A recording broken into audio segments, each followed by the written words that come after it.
যাও যাও যাও যাও যাও যাও দিদি দেখেন সন্ধ্যা হইল প্রায়, হাঁস বাড়ি আসছে।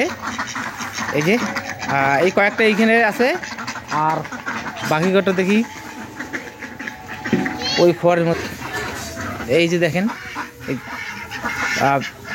গেলেই ভিতরে ঢুকবে, বাকিগুলো এখানে রাখা হয়। পুরোটা অন্ধকার যে ভিতরে, তো যাই হোক দেখা যায় না। পুরুষ হাঁস কটা তো ওই খোয়ারের মধ্যে ঢুকলো, আর বাকি কটা এখানে আছে। আসছে নাকি সব?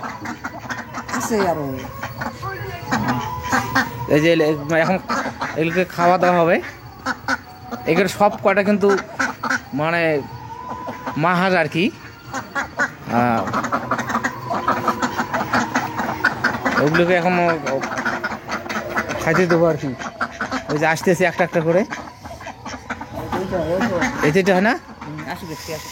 যা ভাই খেতে নিয়ে যাও, যাও যাও যাও যাও যাও। ও এগুলো তো আলাদা, যাও যাও। এই না, ওটা ঘুরবে, ওটা আলাদা। এই যে খাবার দাওয়া হলো, আর ওই কয়েকটা তো ভিতরে ঢুকছে। ওই যে ওই যে ওই যে ওই যে দেখেন, ওই যে ওই যে ওই যে এই যে এই যে ওখান থেকে বাইর হইলো, তো ওটা পরে। আপাতত এটাকে আগে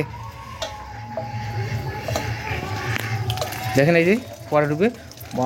মোটামুটি আরও কিছু আছে আসার বাঁকা। ওই যে সব গেল বাইরে গেল, বাইরে গেল, সব বাইরে গেল। নাহলে ধান খাই ফেলবে। হ্যাঁ এই যে দেখা হলো ধান, এগুলো ধান দেওয়া হলো আর কি।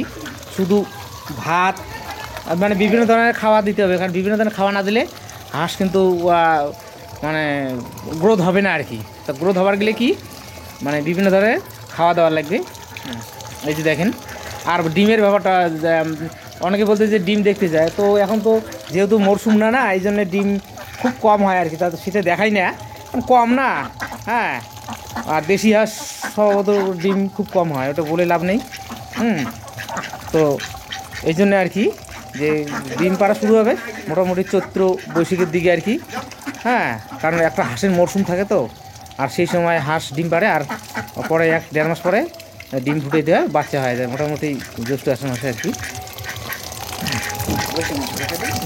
ওই যে ওই যে একটা ভিতরে আয় আয় আয় আয় আয় আয়, এই যে দেখেন, আয় আয় আয় আয়, এই যে বাইরে এলো। ও হাঁস যত্ন করতে, যত্ন না করলে তো হবে না। হ্যাঁ, এই যে একটা কালো এটা দেখেন, দেখাচ্ছি আর কি এগুলো। আর ওই যে ওই খোয়ারের মধ্যে বাকিগুলো আছে কিন্তু, ওখানে 25টার মতো আছে।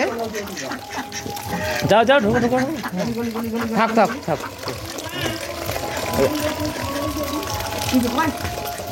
এই যে দেখেন, এই যে বাইরে আসতেছে আবার। হ্যাঁ, এইখানে রাখি, ওইদিকে রাখি। দুটো খোয়ার আছে, দুটো খোয়ারের মধ্যে হ্যাঁ হাঁসগুলো রাখা হয়, ভাগ ভাগ করে, কিন্তু একসাথে আসে না, আলাদা আলাদা করে আসে আর কি। এটাই সবচেয়ে সমস্যা আর কি। এই কয়েকদিন যে ভিডিওগুলো দিলাম সেটা ওই হাঁসগুলো ছিল, আর এটা এই হাঁসগুলো দেখাই নেই। দুটো আলাদা আলাদা একসাথে মানে থাকে না আর কি, সব আলাদা হয়ে যায়। তো দেখাইলাম আর কি। এটা ভিতরে এইখানে রাখা হয়, এটা অন্ধকার জায়গা। তো এগুলো মোটামুটি 1 বছর আগের পুরানা। যাই হোক, ডিম এখন দেখা দিয়েছে, কারণ ডিম হয়তো সময় আসবে তখন দেখাবো আর কি। তো হাঁসকে বিভিন্ন ধরনের খাওয়া দিতে হয়, শুধু ওই একই রকম খাওয়া দিলে হবে না। গ্রো চাইতে গেলে হাঁসের বিভিন্ন ধরনের খাওয়া দিতে হবে। আর এটা পরিত্যক্ত মনে হয়, এটা কিন্তু পরিত্যক্ত না, কিন্তু এগুলো ভাঙাচোরা। হ্যাঁ, কারণ যেহেতু আমার খামার বলতে ওই হাঁসগুলোকে আমি এইভাবেই পালন করি। তারপরে তো আষাঢ় মাস আসার আগে, বর্ষার আগে আবার নতুন করে এই যে খোয়ার পাতি নেবে হাঁস কিক রাখার জন্যে। এটা 2 বছরের, এটা কিন্তু বিশাল বড় কিন্তু এরিয়া, কিন্তু এটা এলোমেলোভাবে আছে। আর ওইদিকে একটু দেখালাম অন্ধকার। তো যাই হোক, যাও ঢোকো ঢোকো ঢোকো ঢোকো ঢোকো। এই যে দেখেন, এই যে এই যে এই যে পোষমানা হাঁস। হ্যাঁ, এত কাছাকাছি গেছে, ঢুকো ঢোকো, যাও ঢোকো। তো যাই হোক, যদি ভালো লাগে অবশ্যই চ্যানেলটাকে সাবস্ক্রাইব করবেন, আর হাঁস পুষবেন, হাঁস অবশ্যই পুষবেন, হাঁসে কোনো ঝামেলা নেই। তো যাই হোক, আজকের মতো ভিডিওটা এইটুকুই। সবাই ভালো থাকবে, সুস্থ থাকবেন। আর যেহেতু হাঁসের ভিডিও নিয়ে আসি, হাঁসকে কীভাবে খাওয়া দিতে হয়, হ্যাঁ এর পরবর্তী যখন বাচ্চা ফুটবে তখন সেটাও দেখিয়ে দেবো। তো সবাই ভালো থাকবেন, নমস্কার।